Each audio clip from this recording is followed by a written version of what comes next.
Hello and welcome back to DROD, Advanced Concepts 2. This is a series that I started recording well over a year ago at this point, and I've had about 4 or 5 hours of footage just sitting on my hard drive. Finally decided to go around and get around to editing it, and decided that the old video and audio quality was even worse than what you're being exposed to at the moment. So I'm just going to replay it. I only had the first episode done anyway, so I wanted to get through this. We're just going to start Advanced Concepts 2 over again. Starting, of course, with everybody's favorite element, the Stalwart. I don't get it. I've been through all of the tutorials, and I just can't understand how all of these pieces work together. I've even visited the hold that is supposed to teach me all about advanced concepts, but I'm still confused. Luckily for Bithro, a group of architects had created a whole new dungeon utilizing a whole new variety of elements to train up the baffled Smite Master. Alright, got the credits down here. Team effort, as the previous one was, so Boy Blue, Chaco, Scorin, Jacob, Jut, Reb, and then Calamarain, Jacob, and Jay Bluestein on the sort of compilation process there. So thank you very much to all of those architects for their contributions here. So our choices are Stalwarts and Wraithwings.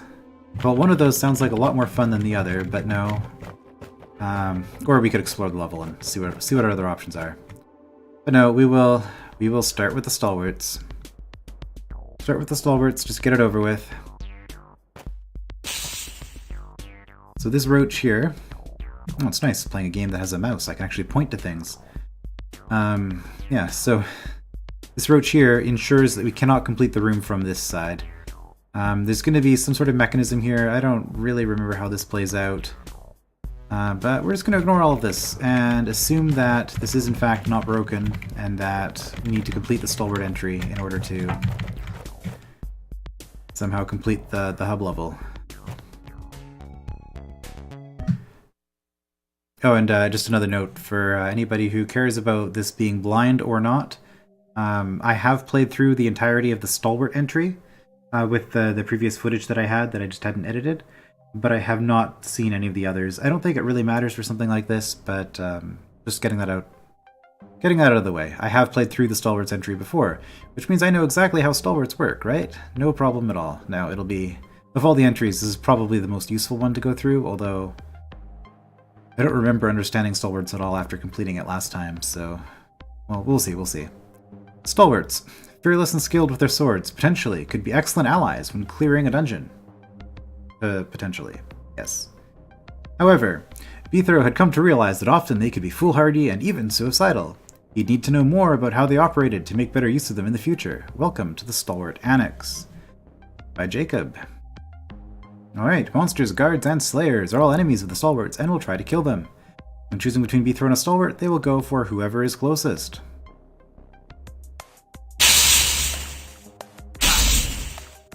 Oh, that hot tile sound is very, very loud, but I guess we did have 8 of them triggering simultaneously.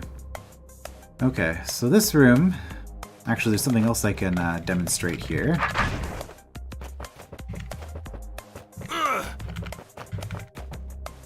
Is an issue that you can run into with tar stuff. When you have a room like this, you'd think, okay, there are green doors, so you leave the room and everything is clear, right? No problem.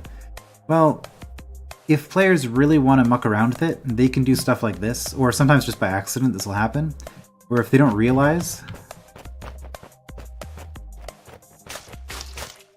Darn it. If they don't realize that the Stalwart's giving me a good start at the beginning here. That's why I killed the other one. It's quite possible to end up in a position where you leave a room like this, come back in, it wasn't clear, and now I'm stuck. I can't actually get out. Fortunately, in this case, I think I can just wait here and do that. So we can clear the room that way. In this case, that's also probably how you get the first place score for this room. But anyway, we're over here, so let's watch what the Stalwart's doing. Choosing targets, I guess. Just showing me that Stalwart chooses the closest target. Stalwart swords function in exactly the same way as Bithros does, in terms of killing monsters, breaking crumbly walls, deflecting optic beams, cutting tar stuff, etc. Ooh, cutting tar stuff with Stalwarts. That does not sound like a good time. Stalwarts do not drop trapdoors, but do trigger pressure plates. Okay. Each turn, a Stalwart will make path maps to each available enemy, and will make the enemy with the shortest path map its current target to kill. Click on a Stalwart to see its current target. This is actually a very useful thing to be able to do. I often forget about this particular feature of the Stalwart. You can do this with Slayers as well, to highlight their... If you have a room with multiple Slayers in it, you can highlight which Wisp path belongs to which Slayer, which is a useful thing to do. But yeah, Stalwarts and Soldiers, you can click on them to see who they're targeting. Sit back to hub, okay. Eyes and Brains. Potions, Platforms, Tokens. Well, we're here, so let's do this. And just watching this guy. Yes, he does indeed trigger the pressure plate. Oh, this looks like a mess. When there are no reachable targets, the Stalwart will stand still. Stalwarts can walk on platforms, but can't move them across water or pits. They cannot trigger tokens, and they completely disregard the existence of potions and scrolls, but are affected by Ormites and hot tiles. A fun fact about this. Monsters cannot move onto potions, so if a Stalwart is standing on a potion, it's invincible. Most monsters will not be able to kill it. Oh, I guess this is one of these rooms I don't actually do anything, right? So what's going to happen here? It's just going to show... Yeah, okay, they step over everything, they don't get disarmed, they don't trigger anything, they don't, yeah, blah blah blah.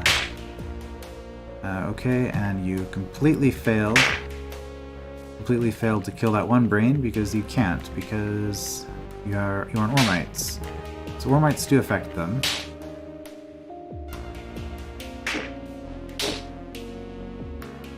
And it looks like you also get eaten by adders. Yes, you do. What opens this? That does, huh?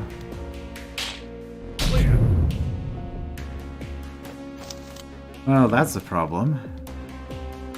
Was there anything I could have done at any point to influence things? Does this do anything? It does. It triggers these.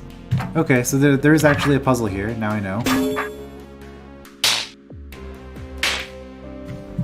Right, so that means that you have to kill this brain last.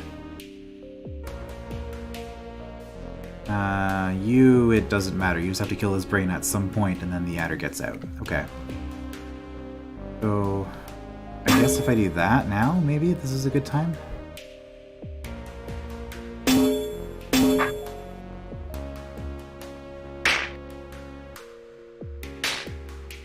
Okay, I wasn't expecting that. I thought you'd go up this way, but you did not. So now we want to do this so that you go through here. Okay, and now we should be good. Okay, we got out. No problem. Eyes and Brains. Start out being invisible. Okay, that's gonna mean Stalwarts have to deal with the eyes, probably. Nope, can't reach you. Stalwarts can wake sleeping eyes if in their line of sight. Okay, I guess we're about to get a demonstration of that. So I stab you and I fail because you do not open the door. Okay, there we go.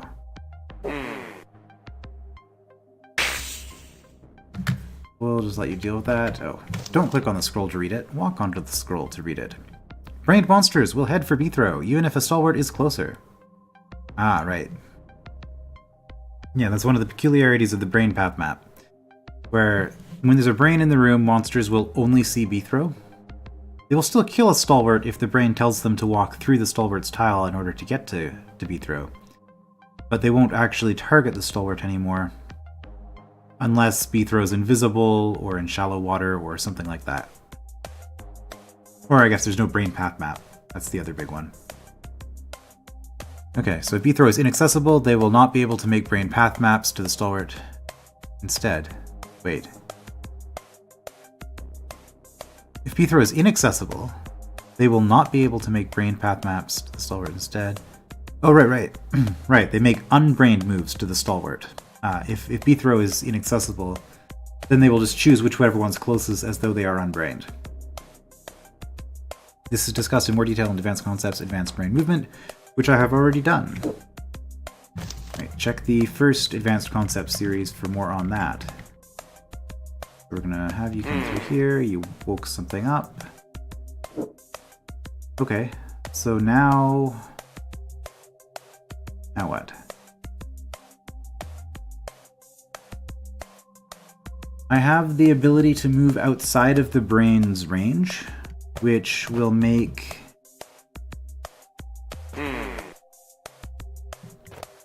Yeah, see, it changes the way that evil eye behaves. Because if I step here, it doesn't go for me. But if I stay down here, it'll go this way. If I do that, the Stalwart's gonna die. But I can do this. Go. Ah, I see. You can't get back out, so we have to... Oh no. I needed to be down here, didn't I? I can do that and kill the brain. Is that gonna work?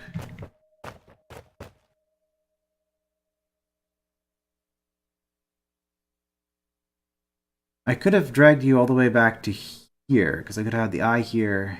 You stab the eye here. Then you would be here, which would be, well, it doesn't matter, because at this point, Bthrow's closer. Okay. Interesting.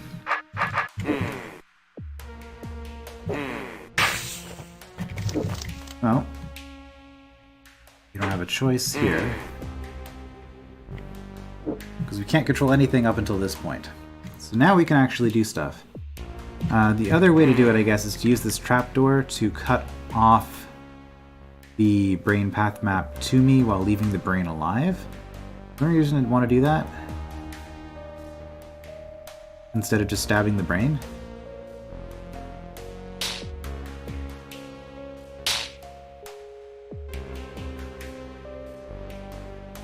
I'm not sure.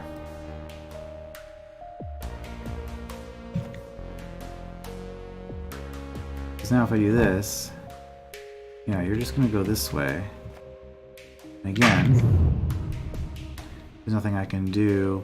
So I need to get it so that you're closer to me here than you. So I need to keep you stuck up here. Okay. I think I got it.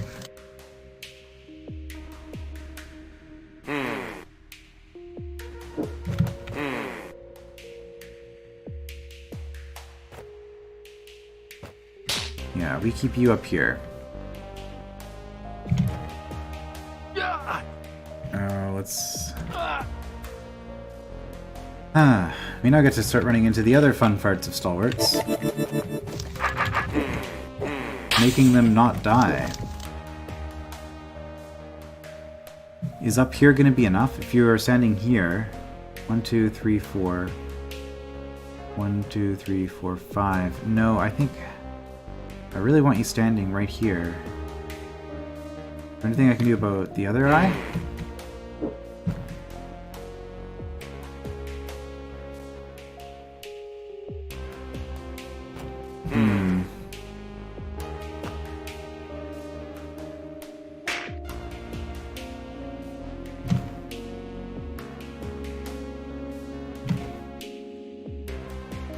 So Stalwart's gonna move first. So if I do that, I get you there.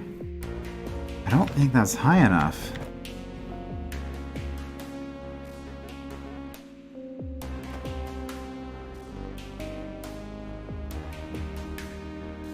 Okay, maybe I can... Oh no, I screwed this up. No checkpoint in this room.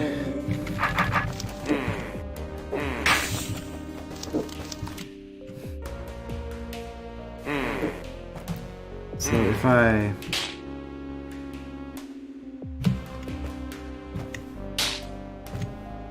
here, I can go in and out of the brain's range like this. Can I use that in any way that would be helpful?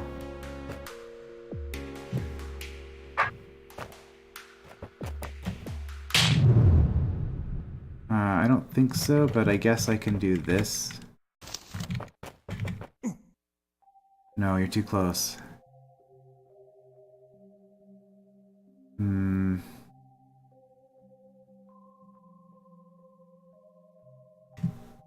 Okay. Well, I can't get you in here at all. So no, I have to get the Stalwart here somehow. But I don't think that's possible. Because of the corner.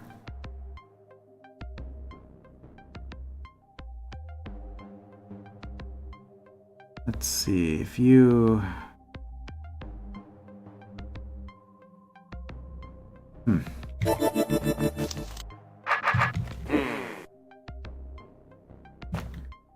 Can't keep you alive.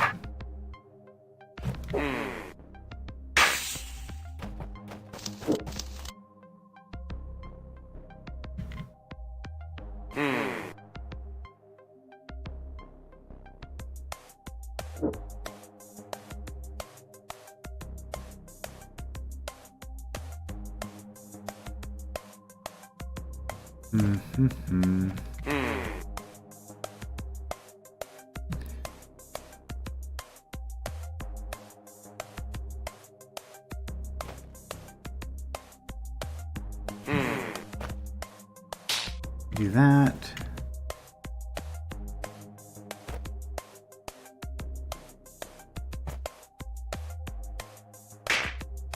You're just gonna die. I don't think that position does you any good because you're never gonna get any further in. Oh, I feel kind of stupid now. The tunnel vision. Sometimes it happens. Don't use the Stalwart. Just kill it yourself. Okay, fine. I played this game. So fixated on this being a Stalwart level that I didn't try the non-Stalwart solution. Interactions with orthosquares, arrows, and breakable elements. Oh boy. Brain creatures and guards cannot distinguish orthosquares and normal tiles from normal tiles, and treat arrows as obstacles. Stalwarts understand how both elements work and can plan their route accordingly. Is this just a demonstrational room? Stalwarts can move and break mirrors, cut tar stuff and break crumbly walls and orbs. However, they don't take this into account when finding the quickest path and will treat all of the above simply as obstacles. They are smart enough not to stab bombs, though. Or other Stalwarts. Okay, so now the roach is going to do its thing. This is interesting, actually. I wouldn't have guessed that a Stalwart would be capable of... If I do that, I can get the first place tie, I think. I wouldn't have guessed that a Stalwart would be capable of navigating an arrow maze, but I guess something like this, it's one of those situations where it's a lot harder for a real person than it is for a computer. So that's pretty cool. Yep, don't see any other way to go there. Keep going around. More advanced lessons and practice rooms, and it looks like I'm gonna have to use some mud in order to get in there. That'll be fun. Let's do that at the end. Movement, preferences, interactions with Omplic, and serpents. Okay.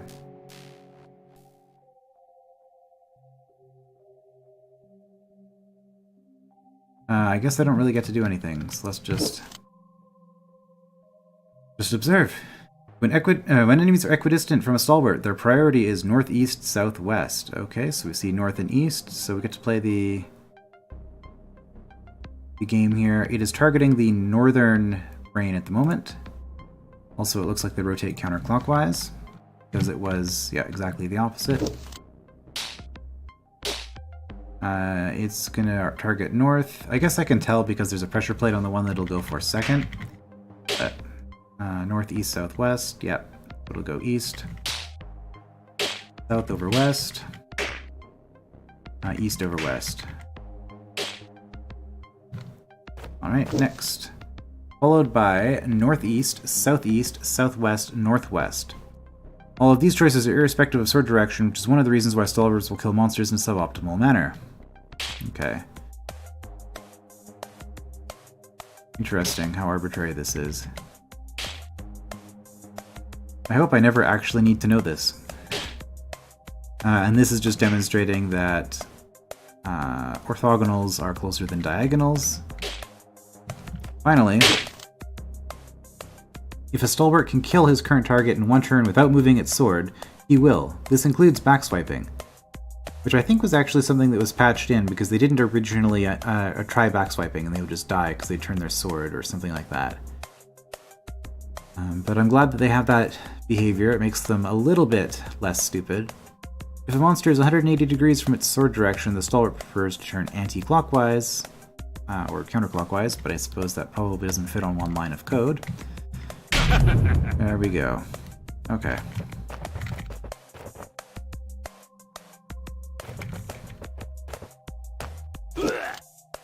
Somebody died. It was you. So what happens here? I step on this, this opens, you move here, water skipper attacks. Okay. Seep will die instantly if not in a wall. This can happen if you drop the door they are in, or if they leap out of a wall to kill a Stalwart, or even a B-throw. Water skippers can survive on land, but can only move if making a kill. Right, so we've got every turn here a Stalwart is stepping forward and then dying.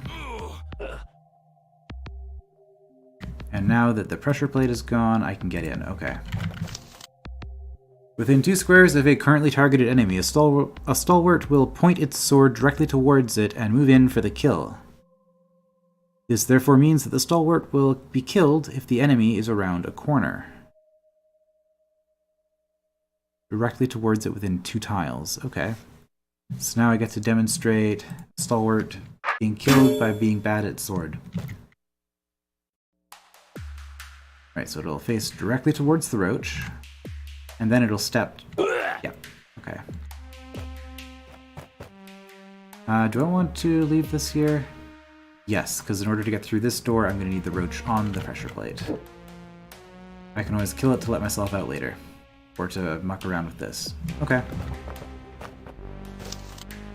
At this point, the monsters are still drawn to the Stalwarts. You'll need to move 2 tiles north to draw them towards you. Okay, we've got a water skipper and a seep. Once the monsters move to the wall water edge, the Stalwarts will recognize that they are now reachable. Seep and water skippers are able to leave walls water to kill the Stalwarts who aren't smart enough to turn their swords. Right, so again, just reiterating the previous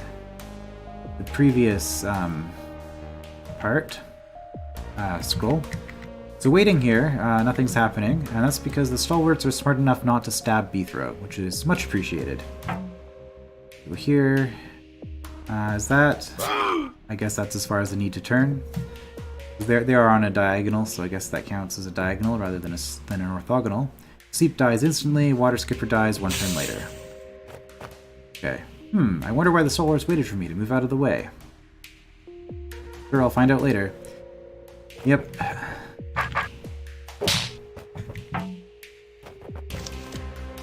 This has been demonstrated. With the water skipper, seep, and roach, Stalwarts will move before monsters do, but after B-throw. Right, and they always do regardless of turn order, or which is to say their turn order always comes first. So if you make a level, normally if you're architecting something... Architecting? It's a word. I declare it a word. If you're architecting something, you can choose the turn order. So if we compare these two, we can see that the roach was put in this room before the water skipper was. But with the Stalwarts, even if you put them in after, they're going to have an earlier turn order, which is fine. It just means that Stalwarts always move first, which is, I guess, easier in terms of keeping track of things. Slayers, guards, And mimics, decoys, a few other things. I think clones also. Although a stationary clone doesn't really do all that much, but I guess it can stab a rattlesnake or an orb over and over. But yeah, various humanoid creatures will tend to go earlier in the turn order. Except for citizens. I think citizens and engineers might be just regular monsters in terms of turn order, or they might be earlier. I might be wrong on that. I don't really know. Advanced concept citizens. That would be a fun level. Alright, so I get to hit this. It releases you in order to die horribly. Why would I want to use the Force Arrow Rotator to kill the Water Skipper? Okay. Before we do that, though, what's the lesson here? This preference order includes B-throw as well, so in contrast to decoys, there are situations where a monster will target a stalwart rather than B-throw, even if they are equidistant.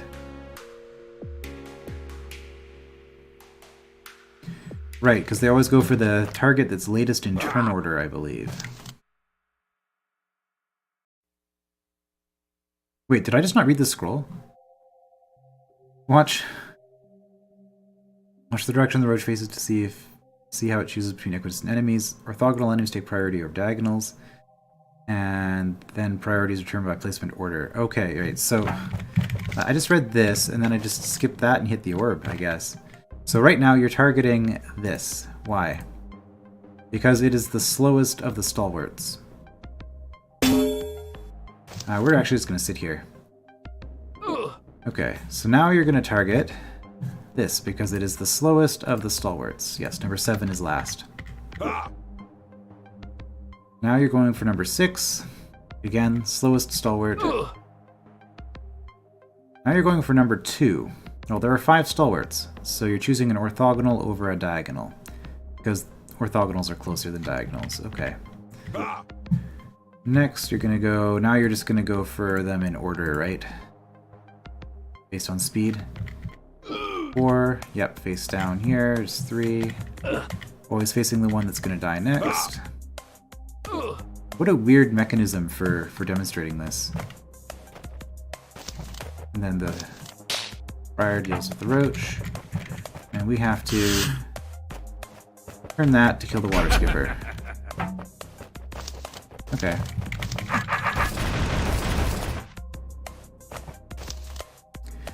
Stalwarts can wake up sleeping eyes. I think we already got that lesson earlier. It's weird that this is connected here and not, you know, up here. But also, this is not a secret room. This is a required room. I mean, it wasn't very well hidden, so I guess there's no surprise, but that is a bit weird. This room is not required to... Okay, well, the secret not secret room. Okay. I step on this and I die because the Ormites prevent me from killing the Evil Eyes. And if I step on this... Oh. Okay, I die for several reasons. Well, no, I only die for one reason. That's because of this. The Briar is only an issue if we've already killed both of these. So how are we going to deal with that? Stepping on this locks all of those. Stepping on this locks all of those. How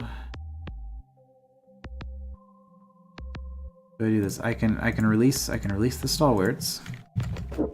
If I do this, what happens? You only wake up one of them. Okay. And then the issue here, if I do this, you are going to... Well, I can block you with my sword and or body and you won't kill it. But I need you to not kill this. Wait a minute, if you go in there, yeah, you get trapped. But now... Yeah, I'm totally safe because you'll target the Stalwart. Okay, so that's why it's after this room. This is demonstrating that behavior. And then, I just have to run away. And I'm safe. Okay. And then those double as Briar prevention mechanisms, I suppose. Alright, that's a good little puzzle. I appreciate that. This is the thing I like about the advanced concepts holds is that they don't just have explanation, they actually have some decent puzzles as well. So this is just a neat application of equidistant... I guess it wasn't equidistant because this was an orthogonal stalwart versus a diagonal B-throw. But even if they were truly equidistant, it would still target the stalwart first. Very nice. And, oh, apparently I beat that faster than last time. Okay. This is the same... Wait. Those do nothing? Apparently. This room is also not required. Okay. So... These are... Okay, these are not quite the same. If you step on these, you can still get out.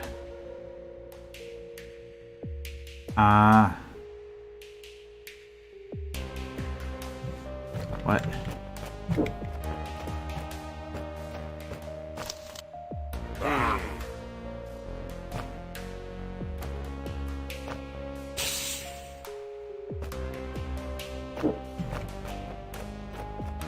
The issue here is that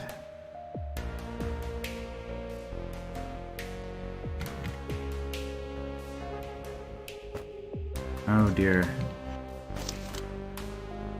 Oh, if my sword is facing a better direction. Okay, let's do this. Let's do this over.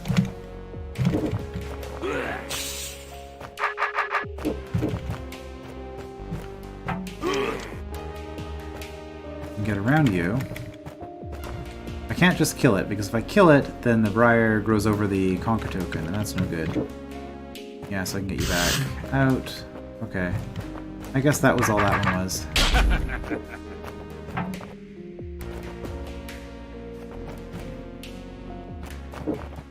Alright, so just, oh, third place? Really? Haven't, like, lots of people played these? Yeah. Enough that... Like, these are reasonably old. Got all the usual optimizers going through them. Well, I guess not the optimizers, because I don't know why that was a 3, but... Good place. Anyway, that's not terribly important. Alright, so if we go over here... Oh, people are doing things. What's going on here? Guard, Stalwart, and... Clone.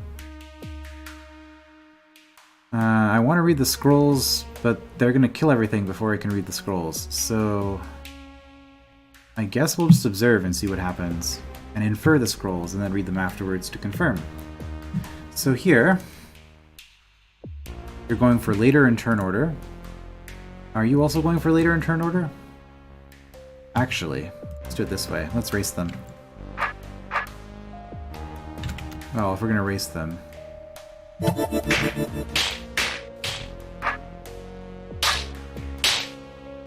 Took me 7 turns. Okay.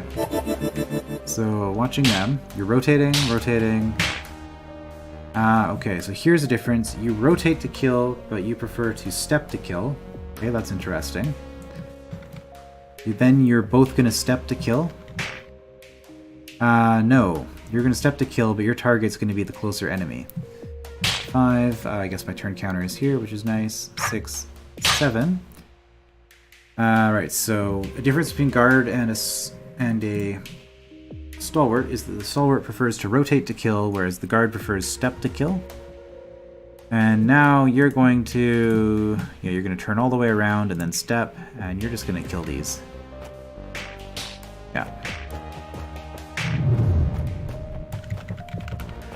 What does this have to say? This room highlights the effect of stalwart movement and enemy targeting preferences. In the starting position, it's possible to kill the brains in 7 moves. Because of the way the stalwart selects his target, it takes him 18. Also note that when given the choice, stalwarts prefer to kill by moving their sword rather than their body. Okay. By contrast, a guard can do it in 10. Alright.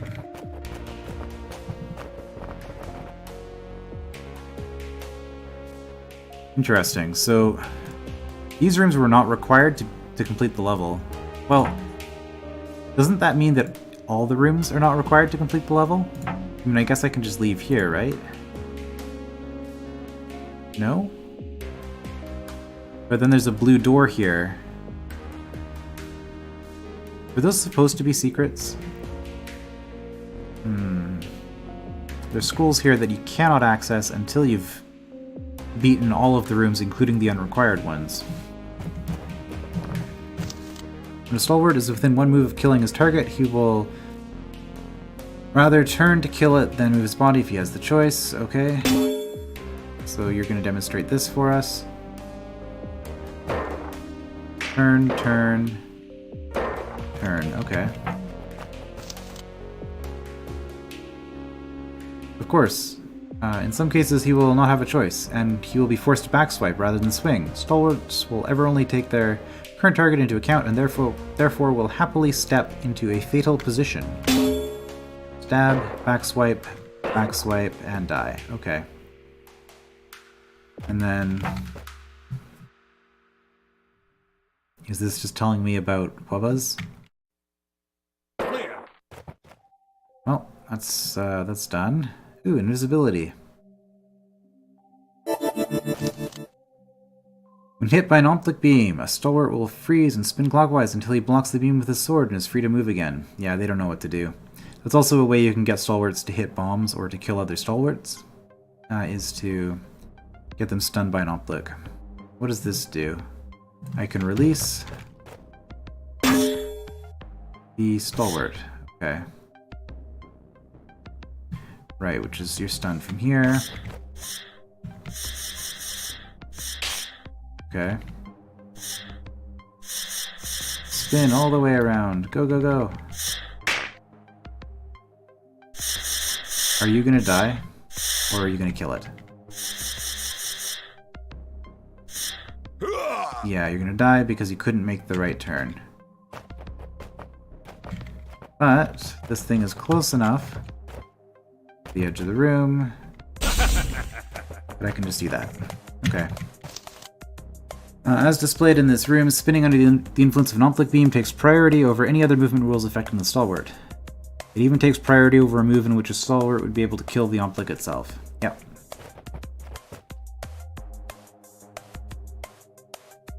Okay. Stalwarts target snakes too, but will treat every body segment of the snake as a potential target. Oh, that's unfortunate. Therefore, they won't necessarily go for the adder's head or rattlesnake's tail to kill it.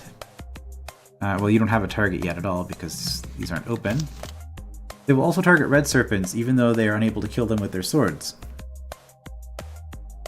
No, they just need a few more attack gems, and then they'll be able to hurt the serpent. I think that's how it works, right? So yeah, you're gonna go for the tail, and you're gonna go for the head. Oh, and it actually shows the segment that's being targeted. Very nice. So what we need to do is we need to use these mirrors and block the problematic targets.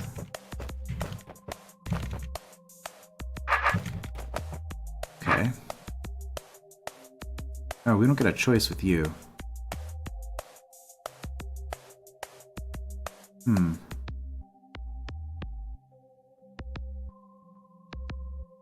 Interesting.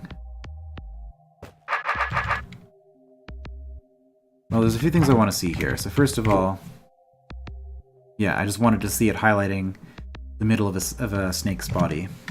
I wanted to see that it would do that. Do we want to do that? Maybe.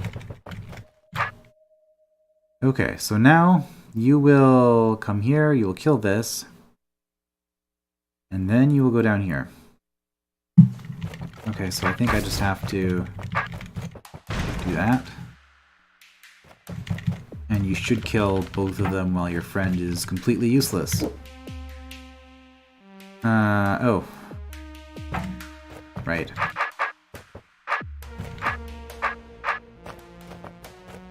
I overestimated your ability, Stalwart. I'm sorry. I'm sure it'll happen many times again in the future. Oh, I didn't need to push it that far, but I guess it doesn't matter that I did. Well, it does for score, but whatever. Okay, so now, yeah, you're gonna go for the head of the adder. Got it. And now, oh, okay, good. You turned your sword. Oh, you're not going to step on that corner anyway.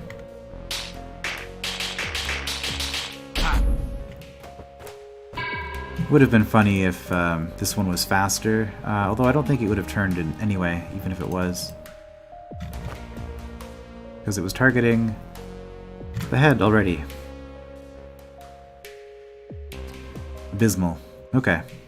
So what can I do here? I can get you to target the serpent for me. That sounds like a good time. Right, this isn't going to be shallow water, because shallow water didn't exist back when this hold was made. Okay, so what am I doing here? I have some water skippers. Why is that relevant?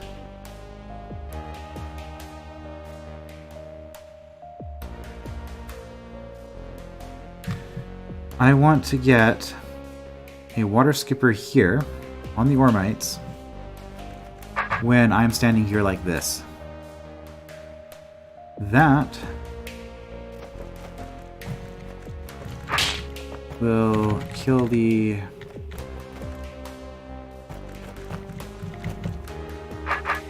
serpent. So I think this is actually just a timing puzzle then, right?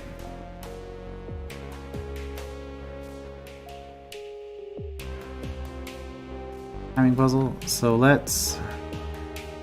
on 20, we just hit a checkpoint. Let's see how well this goes for us. You're gonna go around, this timing is gonna be awful. Yeah, you're gonna turn your sword there. Okay. Let's wait until 28.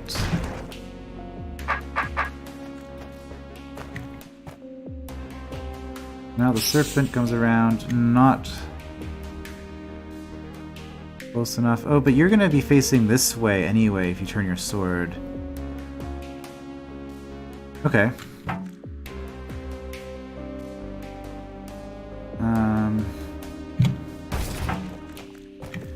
Well, if we do this...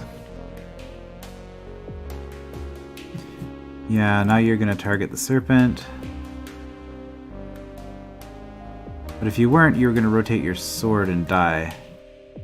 So I guess that's what the second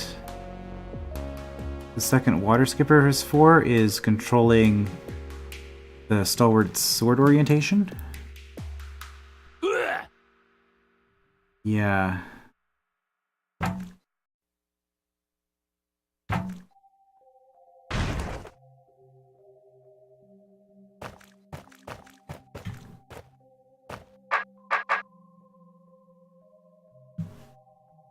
Yeah, so you're gonna rotate...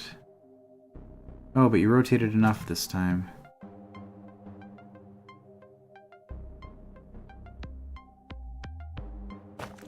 Okay, that'll do it. Weird. So it just worked going from the other direction. I'm not entirely sure why it worked that way, but it did. Well, a win is a win.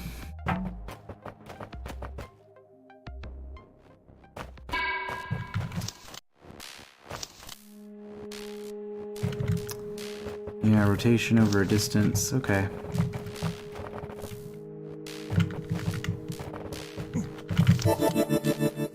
So I think we're basically done with this then. Well,